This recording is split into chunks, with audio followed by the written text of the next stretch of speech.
Hello YouTubers, and welcome to the series on how to use a multimeter for beginners. Now in this series what I'd like to do is obviously show you the basics of how to take electric and electronic measurements with a multimeter. I'd also like to draw some nice analogies explaining the basics of how electricity works. So it's not just a kind of parrot fashion, this is how you measure voltage and this is how you measure current. Hopefully you'll try and get a better understanding of what you are measuring and how electricity works. I also want to cover off some safety in terms of doing these measurements, because electricity can be dangerous. That's the one thing I want to show we do cover off. I think there are a lot of videos on YouTube where people just start sticking the test probes of a multimeter into the mains plug to measure AC, and I think you have to be aware of what you're doing, because you can, for one, damage your equipment, two, you could short out your electricity and stop your electricity working in your house, and three, and more importantly, you can damage and hurt yourself. So one needs to take care and just be aware of those kinds of issues. So first of all, again, I want to thank Comtest, who are the Southern Africa agents for Fluke, for providing me with this multimeter, which is very helpful because I think it's a nice, good entry-level multimeter to kind of do this demonstration with. I also then want to pose just a little quiz question which you guys can answer in the comments, and then I will come up with the answer in the next video in this series with an explanation. So my question to you is, which is more dangerous? AC power or DC power? I'm not going to add any more information than that. I'm keen for you to come up with an answer and perhaps some justification to your answer, and we'll go through the answers and see what's wrong and what's right and why. Anyway, let's jump into the series. Okay, so let's get started and have a look at the basic layout of a multimeter to just understand what the different buttons do and what have you, and then start to get an idea of how we can take measurements. Now, on this multimeter happens to be a Fluke 177. It's a true RMS multimeter. A multimeter like this is potentially a good entry point into doing basic electronics and electrical measurement. It has a hold feature, which is nice obviously for holding measurements that you take. You can capture min, max, it's an auto-ranging multimeter, which means you don't have to adjust for different ranges, but you can select a manual range if you want, and then you've got a key which basically selects a secondary function on your selection dial. More importantly, down here we can see, and I'll bring in for a little bit of a closer shot, you've got your plug points where you plug in your leads that you're going to take the measurements with. You'll always, for your measurements, have your black lead plugged into this common. And then you'll have, for the purposes of this exercise, as we're going to be doing voltage, you'll have your red lead plugged into this voltage point over here. Now, a point to note is that some multimeters, and I will just mention that obviously besides voltage you can obviously measure current, and most multimeters will have 4 plug points where you can do higher current measurements, i.e. up to like 10 amps, and then a smaller one where you measure milliamps. Some multimeters will only have 3 because they don't do the fine measurement on the current side, and then they'll have a layout like this. Other multimeters may share some of their current measurements in this voltage probe or connection point over here. Now that can be a little bit concerning, because if you make a mistake and have your multimeter selected to the wrong setting while you're measuring, let's say you want to measure voltage, but you have it selected to current, then potentially you're going to cause a short and you can hurt your multimeter. You can potentially cause all kinds of issues. So I would certainly say try and work with a multimeter that gives you separate plug points for your voltage and your current. That's something very important to note. Also, if you follow any of my videos on leads at all, I always recommend that you use the best quality test leads that you can. It really does make a difference. It makes life a lot easier. If you can get ones with silicone leads, that makes all the world of difference, because it means they don't get tangled that easily and they can handle higher current, and there's less risk of these starting to heat up and melt and what have you if you do make a mistake. So that's something to be wary of. So the name, as the name implies, a multimeter in essence is an instrument with multiple options or multiple measuring meters inside it. We are going to concentrate on voltage for this exercise, and in essence what I would like to explain what voltage is with a little analogy. So I'm going to get a little drawing and put it here and we'll go through that. Okay, so here I've drawn a very simple little diagram basically of, we've got a little tap and a garden hose pipe with water coming out the end of it, and then a larger pipe down here below. Now this analogy is basically to try and explain what voltage is and what current is in terms of electricity and their properties. We're going to do current as well, even though the measurement of current will be in the next video after this, because they obviously do relate and it gives you a good understanding of how electricity works. Now in essence, electricity kind of has the properties of water flowing in a hose pipe. Just like if you get electricity flowing in a piece of wire, that's what we're trying to explain here. Electricity flowing in a hose pipe. Now you'll know on a garden hose there are two properties which you may or may not be aware of. When you put your finger over the end of that hose, you're going to feel pressure. That water is going to build up pressure. So there are two properties with that water coming out. You've got pressure and then you've got a volume of water. Now the pressure, there's a direct correlation to voltage. Voltage, in essence, electricity flowing in a piece of wire, is like the pressure of the water in a water hose pipe. And in essence, what we do with what we're going to measure with a multimeter, the multimeter acts like a pressure gauge.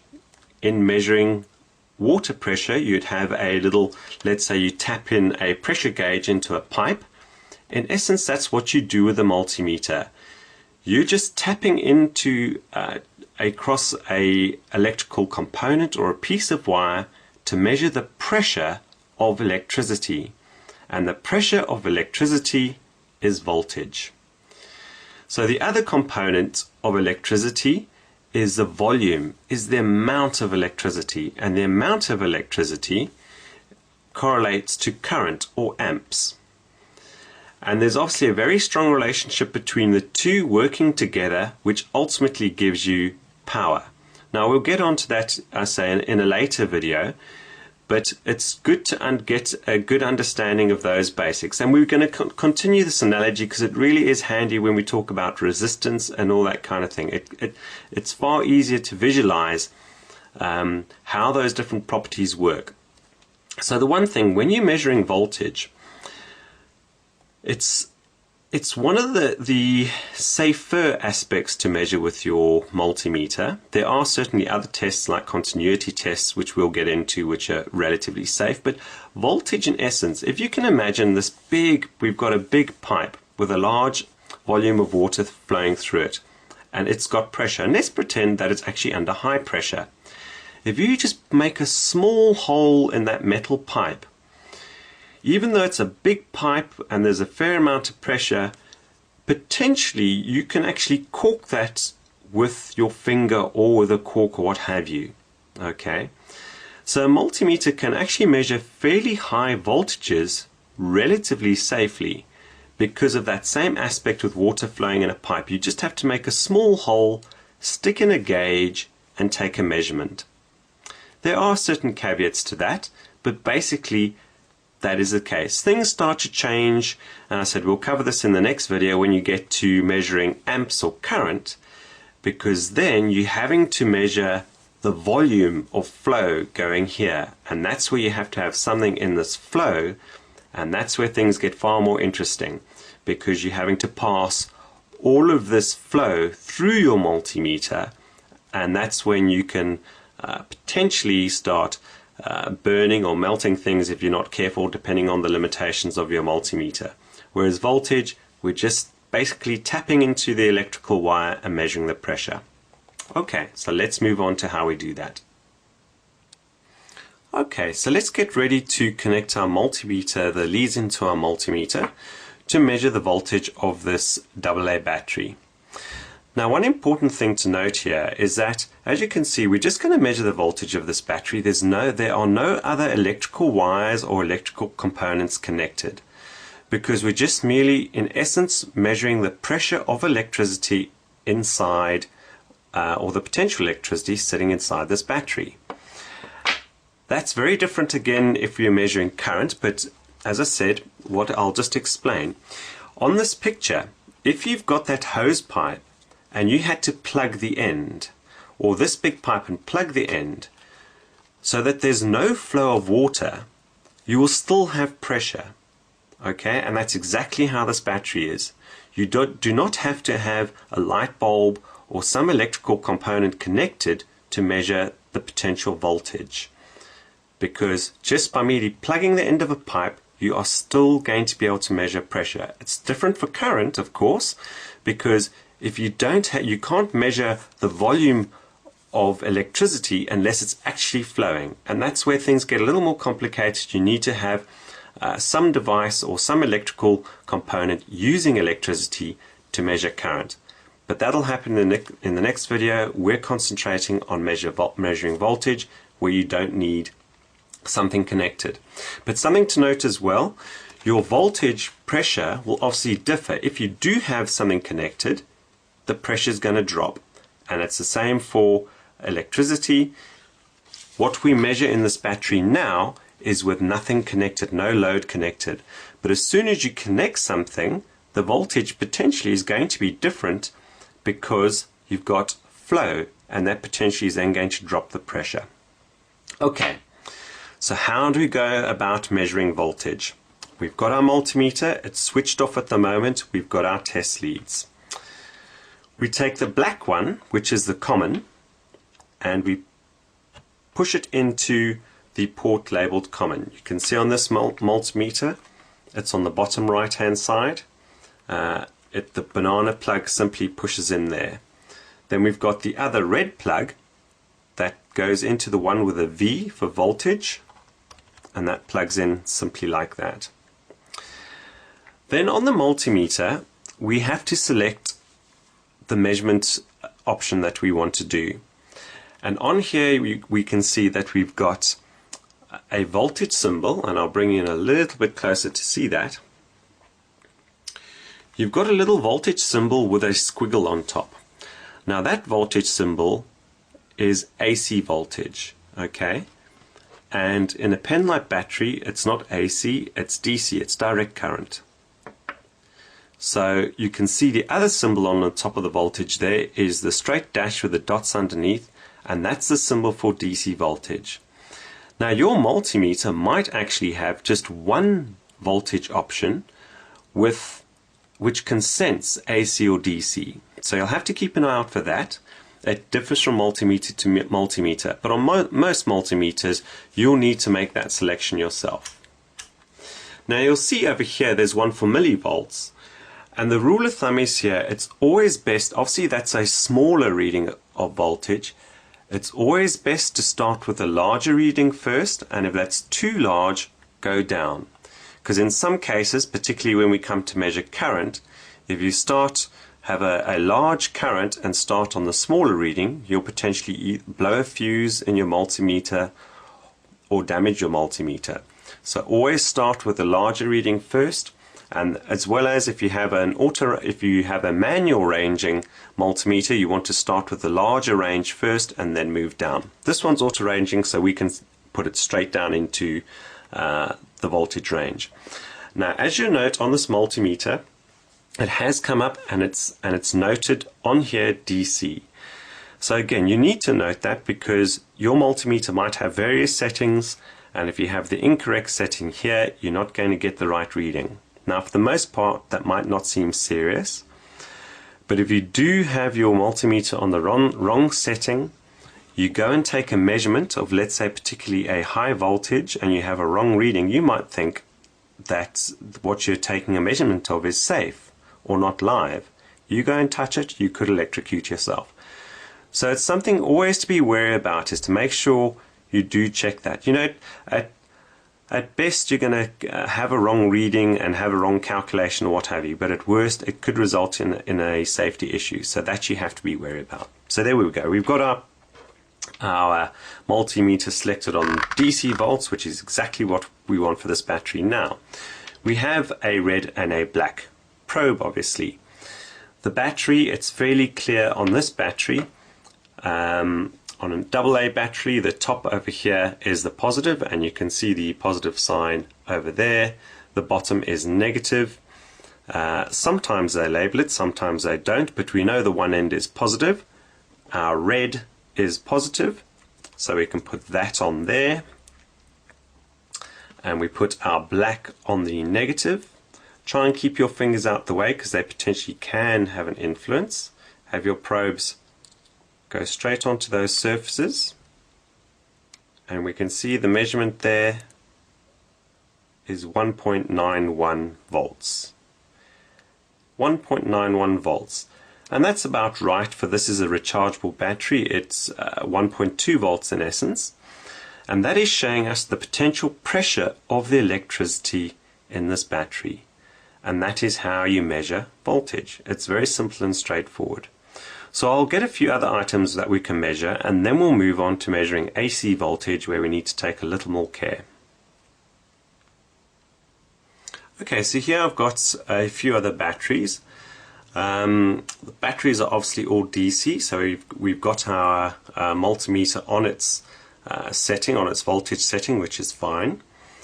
Here I've got a 9-volt battery, and on a 9-volt battery, to note is that the bigger terminal on the top of the 9-volt battery is actually the negative. I don't know if you can see that in the video shot. It's noted on the plastic here, and then the smaller one is the positive. And that's very straightforward to measure. So again, our black goes to the negative, the red goes to the positive, and you'll see there we go, this battery, which is a rechargeable battery, is currently sitting at 8.81 volts. This multimeter, as you can see, has a little bar graph at the bottom which gives you some indication, but that's if you have a fluctuating voltage, but that we'll demonstrate a little later. But there you go, very straightforward, 8.81 volts. Now we'll move on to, this is a sealed lead acid battery. It is rated as a 12-volt battery, so there's a little more potential pressure or voltage sitting in this. And quite clearly on the top they've actually got red for the positive, they've got black for the negative. We will put our 2 probes on there, and there we can go see it's 12.92 volts. Now just a little understanding, so as you can see, although this is a 12-volt battery, it says 12.92. A little bit of education here. A 12-volt battery, and this relates to car batteries, alarm batteries and the like, they generally, their fully charged state actually sits around anywhere from 13.2 to 13.6 volts. When they're being charged, and it differs from the type of battery technology, but while they're being charged, they actually are charged up to around anywhere between 14.2 and 14.4 volts. And that's the pressure, in essence the water pressure you're trying to push back, or the electricity pressure you're trying to push back into the battery. And those figures can be really critical, and that's where having a multimeter can be really handy to make sure that if you're charging something, or that the state of charge of your battery is sitting at the right level. If this battery was sitting at dead on 12 volts and I needed to use it for something critical, I'd be a little bit worried, because it's getting close to the point where in essence it's empty, or the cells inside, the plates inside, will be damaged. A battery like this, once it gets below 12 volts, like 11.8, 11.5, really needs a recharge. A battery when it gets to like 10.8 volts is basically almost classed as dead. And you potentially can cause damage at that level. Now, what happens if I happen to turn the probes over and to put the red probe on the negative and the other one on the positive? You'll see I get the reading, but there's a little negative sign on the multimeter. And that's because the polarity has changed. Now, with DC voltage has a polarity, so you can have a positive and a negative side. Now, I'm not going to go into too much detail about that. I just want to bring it to your attention that if you are taking a measurement and you kind of want to be working on the positive end of things, if you see the negative there, then you realize that you have got your probes around the wrong way. Once you start getting into electronics, that acts as a diagnostic, and sometimes you actually want electronic value. You want negative values, but that's when you start getting into more advanced measurements. But just to make you aware that you can have negative readings, but if you're kind of measuring a battery, that might be a hint that you've got your probes round the wrong way. Okay, so now we're going to move on to measuring AC voltage. And what I've got here is a multi-plug strip, which I have plugged into the wall. Here in South Africa, our voltage is anywhere between 220 and 240. So if you do touch yourself or get a shock from that kind of voltage, you certainly do feel it. So be very careful. So this is the caveat for these kinds of measurements, and that's why I don't like jumping and saying, oh, just stick your pair of probes into your mains outlet and do the measurement. If you do it incorrectly, you can potentially damage things in your house, trip the electricity in your house, or hurt yourself. So what I have here, I have this strip which is connected. I'm going to actually switch on the main switch, and in fact this point over here will be live. As you'll note, I've actually plugged in a little adapter here which allows European and US plug points, because it allows me easy access. They are covered. These plug points are in essence covered for safety, so this at least allows me to get in easily. Now on the multimeter, as I said before, we have to go and select the right selection to measure AC volts. On this multimeter, as I noted, I'll bring you in a little closer as we do this. There is the voltage with the AC symbol above it. On the multimeter, you'll actually see it's got the AC there. And it's defaulted, you'll see it's jumping around at the moment because it's default, it's auto ranged to millivolts, so it's kind of more sensitive around this range. But now we're ready to take the measurement.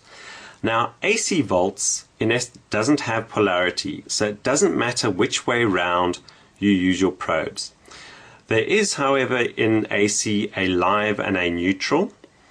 The live is the main feed bringing in the electricity. The neutral in essence takes it away to allow continuity for the electricity, but again we're not going to go into too much detail here. It's literally about how you measure AC voltage. And again, all I can say is be careful. Do not allow your probe tips to touch each other when you take the measurement. Do not allow your fingers to be near these, because in this instance we're not measuring a low DC voltage, we're measuring a high AC voltage, and it will bite. I recently did this to myself and it's not pleasant. So even someone who's had a little bit of experience, it can happen very easily and it's not pleasant. Right, so what I'm going to do, I'm going to carefully insert these probes inside over here, and you'll see we've got a reading of close to 230 volts. I'll pull them out. I'll just come back a little bit so you can get a better view of how I stick those probes in, and you can see the measurement. So here we go. Note, just be I'm keeping the probes at an angle. I'm noting that I'm not going to cross them with each other in any way. My fingers, you've got these stop points here for safety. I prefer having my fingers even further up the probes. Okay, so we go in very carefully. I hold them there, and there you can see You can see whether whether a power outlet is live or not by noting the voltage. In the States, you'll expect to see 110, 120 volts there. Here in Europe, or in the UK and a lot of Europe, and here in South Africa, anything from 220 to 240. And now here, obviously, even though I've got nothing connected here, in the house I have electrical appliances running. So this is a voltage pressure related to what's running in the house. If you had to switch everything off in the house, you'll probably find that this goes higher because there isn't electricity flow, so in essence there ends up being a bit more pressure, potentially, but we're connected to the grid, so there's a lot of things which can vary things. But here it's also potentially a good diagnostic to make sure you are getting the right voltage. And again, in a later video I'll show you some features on this multimeter that allow you to potentially diagnose issues with your mains voltage. So next we'll move on to a little demonstration with a variable power supply and an LED, and what happens if too much voltage or pressure is applied. Okay, what I've done now, these two leads come from a variable power supply that I have, and that variable power supply puts out DC voltage, which I can vary.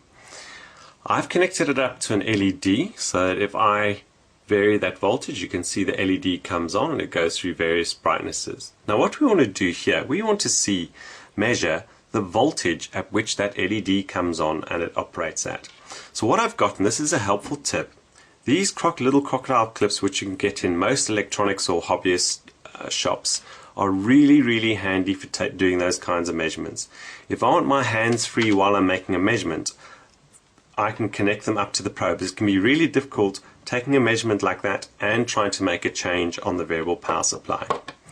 So what we'll do here is on the LED I'm going to connect that to that side, and of course I connect it to the red probe, and I'll put that down there, and I'll connect the black to the negative, and we'll connect obviously this other side of the black onto that. And we can see there we've already got a voltage reading of 1.8 volts.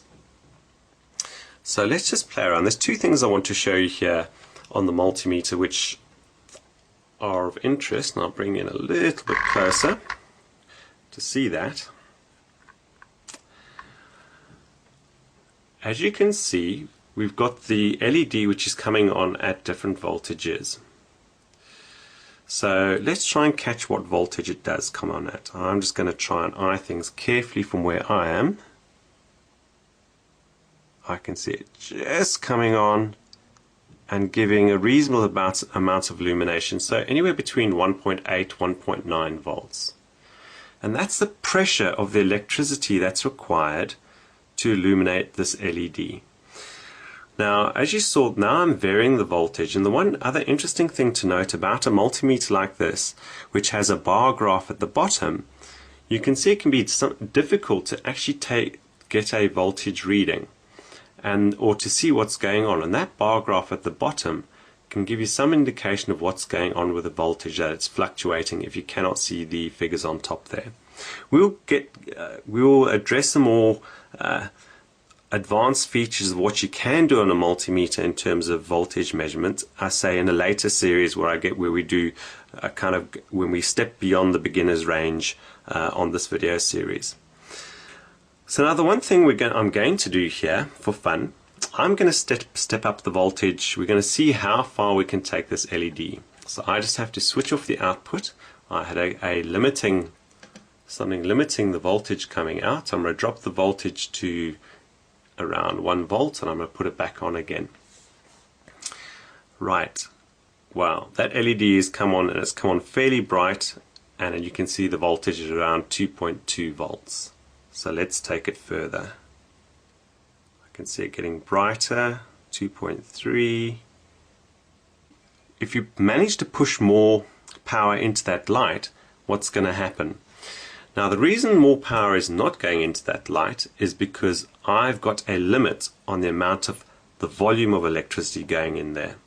So I'm going to switch things off again. I'm going to switch off that limitation, and we're going to try it again, just as a fun demonstration. There we go, we've got our LED on, we've got that voltage pressure. I'm not going to limit the amount of electricity that can go in there, and let's see what happens. We go up, up, up, up, up, up, 3, 4 volts, 5 volts. And I don't know if you can notice, but I can see the LED is actually going dimmer and it's flickering. 7 volts, and pop, it's gone out.